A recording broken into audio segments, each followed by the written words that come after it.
আমার কথা মনে আছে আপনাদের? আমি রিয়াজ। মনে আছে হাজীগঞ্জের মোড়ে এক বৃদ্ধ ভিক্ষুকের সাথে দেখা হয়েছিল আমার? বৃদ্ধ লোকটির চেহারা যেমন অসাধারণ, তেমনি তার আচরণও অদ্ভুত।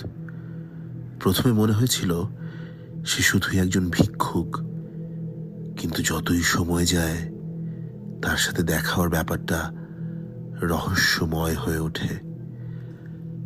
হাজীগঞ্জের সেই বৃদ্ধ অদ্ভুতভাবে বারবার আমার সামনে উপস্থিত হতে থাকে।